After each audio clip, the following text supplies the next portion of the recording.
जय हिंद सभी को। DCA कोर्स का यह क्लास नंबर 22 है। यह MS वर्ड का आज का इंसर्ट टैब का प्रैक्टिस क्लास है, क्योंकि इंसर्ट टैब में हम लोग और भी ऑप्शन कंप्लीट कर चुके हैं, तो पहले उसे प्रैक्टिस करते हैं, उसके बाद आगे की बात आगे की ओर समझेंगे। तो आज की क्लास में हम लोग समझने वाले हैं टेबल को फॉर्मेटिंग करना, क्योंकि हम टेबल का थ्योरी यहाँ पे कंप्लीट करवा चुके हैं। तो टेबल का थ्योरी हो जाने के बाद हम उसका प्रैक्टिस कैसे करेंगे, उसे कैसे बनाएंगे, तो चलिए उसे हम लोग समझते हैं। उसे समझने के लिए डायरेक्ट चलते हैं MS वर्ड के मेन स्क्रीन में और वहीं से समझना स्टार्ट करते हैं। हम आ गए हैं MS वर्ड के मेन स्क्रीन में और चलिए आज की क्लास में हम लोग समझने वाले हैं कि टेबल को कैसे फॉर्मेटिंग किया जाएगा। तो उसके लिए सिंपल हम आ जाएंगे इंसर्ट टैब में। इंसर्ट टैब में आने के बाद हमको यहाँ पे टेबल पे आ जाना है और आपको जो भी टेबल फॉर्मेटिंग करना है तो सबसे पहले यह देखना है कि आपके पास कितने रो और कितने कॉलम है। तो अभी जो हम टेबल फॉर्मेटिंग करने जा रहे हैं वह मेरा जिसमें 15 रो है और 3 कॉलम है। तो हम इसके लिए यहाँ तो मेरे पास 15 रो तो हो नहीं सकता, तो इसके लिए कहाँ चलेंगे, इंसर्ट टेबल पे क्लिक करेंगे। सिंपल जैसे इंसर्ट टेबल पे क्लिक करेंगे तो ये ऑप्शन आ जाएगा। इसमें आपको पता है कि सिंपल क्या करना है, तो आपको टाइप कर देना है जितना भी कॉलम चाहिए। तो कॉलम मेरे पास तो 3 ही चाहिए, तो हम 3 यहाँ पर टाइप कर दिए और रो चाहिए 15 को, तो 15 यहाँ पर टाइप कर दिए और इसमें कोई भी सेटिंग किए बिना हम सिंपल ओके पे क्लिक कर दिए। जैसे ओके पे क्लिक करेंगे तो मेरे पास कुछ टेबल इस प्रकार का आ जाएगा। अब आपको क्या करना है कि आपका टेबल पहले सिंपल जितना रो कॉलम का है इंसर्ट करवा लेना है, उसके बाद आपको फॉर्मेटिंग करते हुए चलना है। मेरे पास जो पहला फॉर्मेटिंग है, पहला वाला सेल को बड़ा किया गया है, तो हम इसलिए पहला वाला सेल में यहाँ पे सिंपल क्लिक कर देते हैं और क्लिक करने के बाद हम लोग यहाँ पे इंटर प्रेस करेंगे इस सेल को बड़ा करने के लिए। तो कुछ इस प्रकार से हमें जितना ज़रूरत है हमने बड़ा कर लिया। उसके बाद हम लोग यहाँ पे देखेंगे तो मेरे पास ये वाला लाइन यहाँ से हटा दिया गया है, तो इसलिए हम लोग यहाँ से क्या करेंगे, टेबल लेआउट में आएंगे, जो आपको हम बताए हुए थे। जब टेबल लेंगे तब ये ऑप्शन ओपन हो जाएगा और यहाँ से इरेजर में आने के बाद एक बार क्लिक कर देंगे तो ये यहाँ से हट जाएगा। जैसा कि हम आपको बताए थे कि ज़रूरत पड़ेगा तो फिर इरेजर से इरेज कर सकते हैं। और यहाँ पे हम क्लास का नेम दिए हुए हैं, तो हम सिंपल यहाँ से क्लास का नेम दे देंगे। तो यहाँ पर अपने क्लास का नाम जो भी है हम यहाँ पर जैसे अपने क्लास का नाम टाइप कर लिए, दीपक कंप्यूटर क्लास। ठीक है, दीपक कंप्यूटर क्लास यहाँ से टाइप करने के बाद हम एक बार एंटर प्रेस करेंगे। एंटर प्रेस करने के बाद हम यहाँ पे रिजल्ट लिखते हैं। ठीक है, हमने यहाँ पे रिजल्ट टाइप कर दिया ना। उसके बाद फिर से इंटर प्रेस करेंगे और हमने यहाँ पे लिख दिया, ठीक है, यहाँ पे हमने लिख दिया 2025-26। ठीक है, चलिए अब हम यहाँ पे टाइप कर दिए। अब हम लोग इसे करते हैं अरेंज। ये थोड़ा सा बड़ा हो चुका है, तो आपको यहाँ पे बैक स्पेस देके इस प्रकार से छोटा कर लेना है। आपको बताया था कि इसको पूरा सेंटर में डालने के लिए सेलेक्ट करेंगे और टेबल लेआउट में आएंगे तो आपको यहाँ से सेंटर वाले ऑप्शन मिल जाएंगे। इस पर सिंपल आपको क्लिक कर देना है। क्लिक करने के बाद इसे यहाँ से हम इंटर प्रेस का यूज़ किए थे, इसलिए 2 बार हम यहाँ पे इंटर प्रेस कर देंगे। उसके बाद सभी को यहाँ से सिलेक्ट कर लेंगे। सिलेक्ट करने के बाद चलेंगे होम मेनू में। होम मेनू में आने के बाद हम यहाँ से इसका साइज़ इंक्रीज़ कर लेंगे। तो यहाँ आने के बाद हमें जितना साइज़ चाहिए उतना साइज़ हम यहाँ से इंक्रीज़ कुछ इस प्रकार से कर लेते हैं और इसे हमको करना है बोल्ड, तो हम यहाँ से कर लिए बोल्ड। थोड़ा सा साइज़ छोटा कर लेते हैं, थोड़ा ज़्यादा बड़ा हो गया था। चलिए अब उसके बाद यहाँ का जो नीचे वाला लाइन है इसे हम लोग एक बार बैक स्पेस देके थोड़ा सा कम कर लेते हैं। चलिए, तो ये यहाँ पे अरेंज हो गया। अब आगे की बात करते हैं। यहाँ पे आएंगे और यहाँ पे सिंपल टाइप किया गया, उससे पहले इसका कुछ साइज़ यहाँ से बढ़ाया गया है, तो हम यहाँ से साइज़ बढ़ाएंगे नहीं, हम यहाँ पे पहले टाइप करेंगे, फिर उसके अकॉर्डिंग जब हम यहाँ से टेक्स्ट का साइज़ बढ़ाएंगे तो हमारे सेल का साइज़ ऑटोमेटिक बढ़ जाएगा। यहाँ पे पहले टाइप है स्टूडेंट ID, तो हमने यहाँ पे टाइप कर दिया स्टूडेंट ID। जस्ट उसके नीचे में आ जाएंगे। नीचे में आने के बाद यहाँ पे हम टाइप कर देंगे, मेरे पास है स्टूडेंट नेम, तो हमने यहाँ पर टाइप कर दिया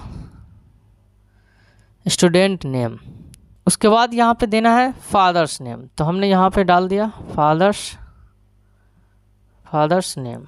यहाँ पे हमें टाइप करना है कोर्स नेम, तो हमने यहाँ पे टाइप कर दिया उसके जस्ट नीचे आएंगे और हमें अब यहाँ पे टाइप करना है रोल नंबर। तो चलिए हमने यहाँ पे टाइप कर दिया रोल नंबर, यहाँ पे रजिस्ट्रेशन नंबर टाइप कर दिए। उसके जस्ट नीचे वाले सेल में आना है और उससे पहले यहाँ पे कुछ फॉर्मेटिंग करना है। तो हम इस सभी सेल को कर लेते हैं सेलेक्ट जिसमें टाइप किए हैं, और यहाँ आने के बाद हमें ये कर देना है कैपिटलाइज ईच वर्ड। तो यहाँ पे क्लिक कर देंगे तो एक ही बार में यहाँ से अरेंज हो गया, हमें बार बार यहाँ पे टाइप करके अरेंज करना नहीं पड़ा। उसके बाद साइज़ इंक्रीज़ करना है, तो सिंपल हम यहाँ से साइज़ इंक्रीज़ कर लेंगे जितना हमें साइज़ चाहिए था। तो चलिए हमने यहाँ से साइज़ इंक्रीज़ कर लिया। यहाँ पे इसके बाद इस सेल को बड़ा किया गया, यानी कि इस रो को बड़ा किया गया है। तो हम यहाँ आ जाएंगे। उसके बाद सबसे पहले इसको आपस में मिलाया गया है, तो सिलेक्ट कर लिए। सिलेक्ट करने के बाद टेबल लेआउट में आएंगे और आपको पता है मर्ज सेल पे क्लिक कर देना। जैसे मर्ज सेल पे क्लिक करेंगे तो ये आपस में मिल जाएगा। और यहाँ पे टाइप करना है अब, है ना, अब हम लोगों को टाइप करना है मार्क्स डिटेल। तो हमने यहाँ पे ले लिया मार्क्स डिटेल दिया और इसे हमें रखना है सेंटर में। तो यहाँ पे क्लिक कर देते हैं और चलेंगे होम मेनू में। होम मेनू में आने के बाद अब साइज़ इंक्रीज करना है, तो हम यहाँ से जितना हमें साइज़ लेना है ले लिए। और यहाँ पे हम फ़ॉन्ट चेंज करना चाहते हैं तो फ़ॉन्ट पे क्लिक करेंगे। नाउ फ़ॉन्ट पे क्लिक करने के बाद उसके बाद हमें जो फ़ॉन्ट चाहिए यहाँ से हम लगा सकते हैं अपने अकॉर्डिंग, हमें जो भी फ़ॉन्ट चेंज करना हो। तो हमने यहाँ पे ये अप्लाई कर दिया और इसे हम बोल्ड कर दिए, ठीक है। अब यहाँ पे है कि थोड़ा सा सबका सेल साइज़ और इंक्रीज करना है, तो इस वाले पॉइंट को पकड़ के इस प्रकार से हम यहाँ से इस प्रकार से कर सकते हैं। तो इस प्रकार से कर दिए तो यहाँ पे इसका साइज़ सेल का इंक्रीज हो गया। अब आगे की बात कर लेते हैं। अब आगे यहाँ पे जो सेल दिया गया है इस सेल को पहले हम एक कर लेते हैं, मर्ज कर लेते हैं। तो टेबल सेलेक्ट करके टेबल लेआउट में आएंगे और यहाँ से कर लिए मर्ज। मर्ज करने के बाद इसका साइज़ पहले इसमें इंक्रीज किया गया है। जब आपका इस प्रकार का एरर हो जाए तो इस प्रकार से आप सेल का साइज़ इंक्रीज कर सकते हैं, जो कि कुछ इस प्रकार से रखना था। हमने यहाँ पे कर दिया। अब यहाँ पे करना क्या है कि इसमें हमें और भी रो में इसे कन्वर्ट करना है, मतलब कॉलम में कन्वर्ट करना है। इसी एक रो में और भी कॉलम चाहिए। जैसे कितना चाहिए, 1 2 3 4 5 6 7, टोटल 7 कॉलम चाहिए। तो इसमें आ जाएंगे और आने के बाद आपको बताया था कि स्प्लिट सेल पे क्लिक करेंगे। क्लिक करने के बाद हमें यहाँ पे कितना रो एक ही रखना है और कॉलम 7 चाहिए। तो यहाँ पर टाइप कर दिए, सिंपल ओके पे क्लिक कर देंगे तो कुछ इस प्रकार से आ जाएगा। आ गया ना। अब इसमें करना क्या है कि देखिए, आप ये चीज़ सिंगल सिंगल करने के लिए यहाँ से ड्रॉ टेबल लेते हैं और इस प्रकार से पेंसिल से आपको इस प्रकार से ड्रॉ करना पड़ता है जहाँ जहाँ ज़रूरत है। फिलहाल तो हम एक ही बार में स्प्लिट सेल से ही ला दिए हैं, तब इसमें से कोई भी एक ऑप्शन यूज़ कर सकते हैं। अब यहाँ पे ध्यान देंगे तो अब हमें टाइप करना है, पहले यहाँ से टाइप करना है, आपका टाइप करना है सब्जेक्ट नहीं टाइप करना, आपका टाइप करना है कोर्स। तो हमने यहाँ पे टाइप कर दिया। अगले सेल में चलेंगे तो बताया था कि क्लिक करने की ज़रूरत नहीं है, टैब प्रेस कीजिए। टैब प्रेस करने के बाद यहाँ पे हमें टाइप करना है फुल मार्क्स और आगे बढ़ेंगे। आगे हम लोग यहाँ पर लिख देंगे टोटल, ठीक है। हमने यहाँ पे टाइप कर दिया टोटल। अब ये जो है सभी के सभी बोल्ड किए गए और सभी को सेंटर में किया गया है। तो आपको सबसे पहले सेलेक्ट कर लेना है और ये टैब लेआउट में आने के बाद यहाँ पे क्लिक करेंगे तो ये सेंटर में हो जाएगा। और होम में आने के बाद सिंपल आपको यहाँ से साइज़ हमें थोड़ा सा इंक्रीज़ करना है। चलिए साइज़ इंक्रीज़ कर लिए और बोल्ड पे क्लिक कर दिए तो कुछ इस प्रकार से ये अरेंज हो गया। अब ये यहाँ से बन चुका है। एक चीज़ यहाँ पे समझेंगे, थोड़ा सा इसको हम ऊपर करना चाहेंगे तो हम यहाँ से आ जाते हैं। कुछ इस प्रकार के जब आपका कर्सर हो जाए तो इसे आप ऊपर नीचे कर सकते हैं। तो हमने यहाँ पे अरेंज कर दिया। अब आगे की बात करें तो आगे की जो ये वाला जो सेल है इसे भी आपस में मर्ज किया गया है। तो सिलेक्ट किए, टेबल लेआउट में आ गए और ये मर्ज वाले पे हम यहाँ से क्लिक कर दिए। क्लिक करने के बाद उसके बाद इसका भी साइज़ थोड़ा सा इंक्रीज़ किया गया। तो चलिए हम यहाँ से इस प्रकार से बढ़ा लेते हैं। बढ़ाने के बाद यहाँ पे सिंपल टाइप किया गया है फाइनल रिजल्ट, जो कि सेंटर में टाइप किया गया। तो हम पहले यहाँ से सेंटर में क्लिक कर देते हैं और यहाँ पे हम टाइप कर देंगे फाइनल रिजल्ट। चलिए हमने यहाँ पर टाइप कर दिया फाइनल रिजल्ट, हो गया।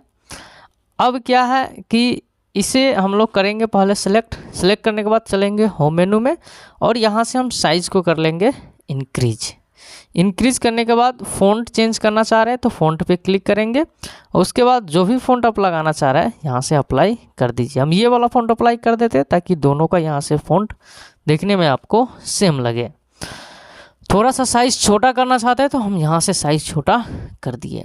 अब आगे की बात करें तो ये वाला सेल को भी यहाँ से पहले हम सेलेक्ट करते हैं और करते हैं मर्ज। तो इसके लिए टेबल लेआउट में आते हैं और यहाँ से हमने मर्ज कर लिया। मर्ज करने के बाद इसे थोड़ा सा बड़ा करना है तो चलिए हमने यहाँ पे कुछ इस प्रकार से इसे बड़ा कर लिया। थोड़ा सा छोटा करना है, छोटा कर लिए। चलिए अरेंज कर लिए। हमें यहाँ पे टाइप करना है रिजल्ट या ग्रेड, तो हमने यहाँ पे टाइप कर दिया और स्लैश देने के बाद यहाँ पे हमें टाइप करना है ग्रेड, तो हमने टाइप कर दिया ग्रेड। चलिए ये हो गया। सबसे पहले इसे तो हम लोग यहाँ से हम लोगों को 1 2 3 4 कॉलम में डिवाइड करना था, यानी कि स्प्लिट करना था इसमें। तो इसलिए हम लोग सबसे पहले यहाँ पे आ जाएंगे और यहाँ आने के बाद कॉलम ऑफ नंबर 4 यहाँ पे टाइप कर देंगे और ओके पे क्लिक कर देंगे। जैसे ओके पे क्लिक करेंगे तो ये 4 कॉलम में डिवाइड हो चुका है। और सबसे पहले ये वाला जो कॉलम है कुछ इस प्रकार से यहाँ पे रखा गया है, तो हमने यहाँ पे रख दिया। रखने के बाद यहाँ जो टोटल वाला है ये वाला जो सेल कॉलम है ये यहाँ पे अरेंज किया गया है। इस वाले कॉलम में टाइप किया गया है टोटल मार्क्स। तो चलिए हम यहाँ पे सिंपल टाइप कर देते हैं टोटल मार्क्स। तो हमने यहाँ पे टाइप कर दिया टोटल मार्क्स टाइप कर दिए। अब उसके बाद इसे सिलेक्ट किया गया है। सिलेक्ट करने के बाद सबसे पहले इसे किया गया है सेंटर, तो हम यहाँ आ जाएंगे और सेंटर कर देंगे। होम मेनू में आने के बाद इसका कुछ साइज़ इंक्रीज़ कर लिया गया, तो हमने अपने अकॉर्डिंग यहाँ से साइज़ एक बार इंक्रीज़ कर दिया। एक बार और कर लेते हैं। चलिए ये साइज़ इंक्रीज़ हो गया। उसके बाद ये थोड़ा सा हम कुछ इस साइड हम यहाँ से बढ़ाना चाहते हैं, तो यहाँ से हमने बढ़ा दिया ताकि ये एक ही लाइन में अरेंज हो जाए। अब आगे देखिए तो नीचे वाला जो ये सेल है ये सेल पहले डिलीट कर देते हैं क्योंकि हमें अब ये ज़रूरत नहीं है ये वाले सेल को। तो सेलेक्ट कर लिए और बैक स्पेस देंगे। जैसे ये मैसेज करेगा सिंपल ओके पे क्लिक कर देना है। उसके बाद इस सेल को कुछ बड़ा किया गया, तो हमने कुछ इस प्रकार से यहाँ से बड़ा कर लेते हैं। तो कुछ इस प्रकार जब आपका कर्सर हो जाए तो आप यहाँ से बड़ा कर सकते हैं। तो हमने कुछ इस प्रकार से यहाँ पे कर लिए बड़ा। चलिए ये हो गया बनकर रेडी। अब देखिए कुछ इस प्रकार से ये देखने के लिए मिल रहा है। अभी और भी इसमें कुछ अरेंज करना है, तो हम जल्दी चलिए अरेंज कर लेते हैं। पहले इसे आपस में एक किया गया तो सेलेक्ट किए और टेबल लेआउट में आ गए और मर्ज सेल पे क्लिक कर दिया। आपस में ये सेल एक हो गया। अब क्या है कि इसी का जैसा नीचे एक और सेल लिया गया है, तो हम यहाँ आ जाएंगे और यहाँ पे क्लिक करेंगे इंसर्ट रो बिलो, जो आपको टेबल लेआउट में मिलेगा। अगर आप क्लास किए तो आपको पता है। उसके बाद इसका सेल का साइज़ छोटा किया गया, तो यहाँ पे 2 बार क्लिक करेंगे। ये सेल का साइज इतना छोटा रखा गया, तो हमने यहाँ से सिलेक्ट करके इस प्रकार से कर दिए। ये हो गया यहाँ पे अरेंज। उसके बाद यहाँ जो लाइनिंग दिया गया इस लाइन को हटाया गया। तो इसके लिए या तो एक करके करना होगा ना, तो सबसे बढ़िया यहाँ पे हम इरेजर का यूज करेंगे। इरेजर ले लेंगे और एक करके इस प्रकार से क्लिक कर देंगे, तो यहाँ से ये लाइनिंग इस प्रकार से हट जाएगा। तो यहाँ से ये लाइनिंग हट गया। अब नीचे जो है यहाँ पे टाइप किया गया है, यहाँ पे कुछ एक्स्ट्रा टाइप करने के लिए मतलब जगह छोड़ा गया, तो हमने यहाँ पे इस प्रकार से रहने देते हैं। अब ऊपर की बात कर लेते हैं। तो ऊपर आएंगे तो यहाँ पे दिखाया गया है कि ये वाला जो लाइनिंग है ये लाइनिंग हटाकर यहाँ एक और एक्स्ट्रा लाइन दिया गया है। तो उस सबसे पहले तो आप यहाँ से ड्रॉ टेबल लीजिए। आने के बाद पहले एक एक्स्ट्रा लाइन इंक्रीज कर लीजिए। इंक्रीज करने के बाद इरेजर लीजिए और इस लाइन को आप यहाँ से हटा दीजिए। तो हटा दिए। अब पहले हम ऑप्शन को हटा लेते हैं, उसके बाद हम कुछ इस प्रकार से इस लाइन को यहाँ से अरेंज कर लेते हैं। अरेंज कर लिए। अब ये जो है इसका साइज़ थोड़ा सा और इंक्रीज़ किया गया है, तो हम आते हैं बोल्ड हटा देते हैं और डायरेक्ट हम इंक्रीज़ कर लेते हैं, क्योंकि साइज़ बड़ा होने के कारण हम बोल्ड नहीं भी करेंगे तो ये बोल्ड नज़र आ रहा है। अब ये हो गया। अब यहाँ पे जो है एक पिक्चर इंसर्ट यानी लोगो इंसर्ट किया गया है। तो आपको हम कल बताए थे कि इंसर्ट मेनू में आना है, यहाँ पे आपको एक पिक्चर वाले ऑप्शन देखने के लिए मिल जाएगा।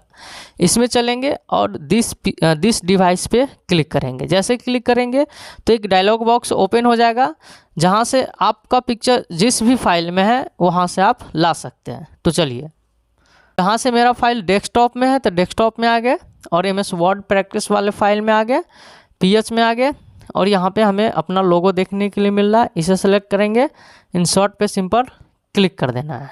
जैसे क्लिक करेंगे ना तो ये पिक्चर कुछ इस प्रकार से आ जाएगा।